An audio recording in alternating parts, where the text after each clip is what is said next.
Have you ever wondered why is an outlaw worshipped like a saint?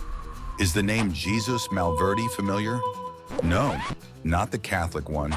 This is the legend of Mexico's Bandit Saint. In this video, we're diving into the untold story of his life. Let's get started. Sinaloa, Mexico, late 19th century.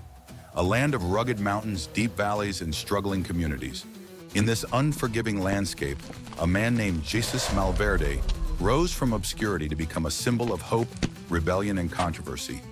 Was he a benevolent Robin Hood, stealing from the rich to give to the poor? Or a cunning outlaw who captured the hearts of a desperate people? This is the story of the Bandit Saint of Mexico, whose legend endures to this day. The making of a legend. Jesús Malverde was born on December 15, 1870, in the state of Sinaloa, Mexico, a region marked by poverty and inequality.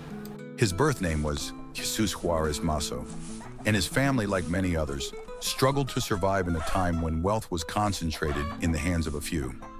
Malverde grew up witnessing the harsh realities of life for the working class, with wealthy landowners and government officials exploiting the poor. As he grew older, he developed a rebellious streak, one that would ultimately define his life. By the 1890s, Jesús Malverde had become an outlaw, using his wit, charm, and knowledge of the land to evade capture. But Malverde wasn't just a criminal, he was a man with a cause. According to legend, Malverde targeted the wealthy elite, stealing from them and redistributing the spoils to the poor. His acts of generosity earned him the nickname El Santo de los Pobres, the saint of the poor. Whether it was food, money, or medicine, Malverde became a lifeline for many who had been abandoned by society.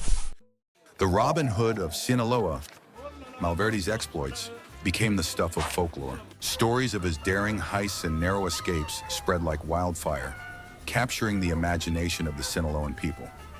One tale describes how Malverde would intercept wealthy travelers on remote mountain paths, demanding they hand over their riches. But unlike other bandits, Malverde was said to be polite, even charming, and never harmed those who complied. In another story, Malverde infiltrated the estate of a corrupt landowner who had refused to pay his workers. Disguised as a servant, he gained the landowner's trust before making off with a fortune, which he distributed among the laborers. These acts of defiance turned Malverde into a hero, a man who stood up to the powerful on behalf of the powerless. But not everyone saw him as a savior. To the government and the wealthy elite, Malverde was a dangerous criminal, a symbol of rebellion that needed to be crushed. Authorities launched multiple campaigns to capture him, offering large rewards and deploying soldiers to hunt him down. Yet Malverde always managed to stay one step ahead until one fateful day. Betrayal and Death. The exact circumstances of Jesús Malverde's death remain shrouded in mystery, but the most popular version of the story paints a picture of betrayal. Around 1909, Malverde was reportedly turned in by someone he trusted, lured by the promise of a reward. Some say he was mortally wounded in a confrontation with authorities. Others claim he was captured and publicly executed as a warning to others who might defy the government. What is certain is that his death did not end his story, it only added to his mystique. According to legend, Malverde's body was left to hang in public, denied a proper burial as a final act of humiliation. Yet in an extraordinary show of defiance, local villagers risked their lives to recover his remains and give him a secret burial.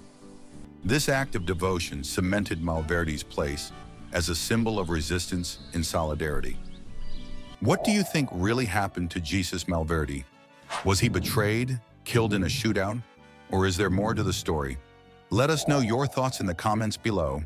Let's discuss it together. The rise of a saint. After his death, Jesús Malverde became more than a man. He became a saint in the eyes of many. Shrines dedicated to him began to appear across Sinaloa, the most famous being in the city of Culiacan. At these shrines, candles burn day and night, offerings of flowers, food, and personal items pile high, and prayers for miracles fill the air. But here's where the story takes an intriguing turn. Malverde's sainthood isn't recognized by the Catholic Church.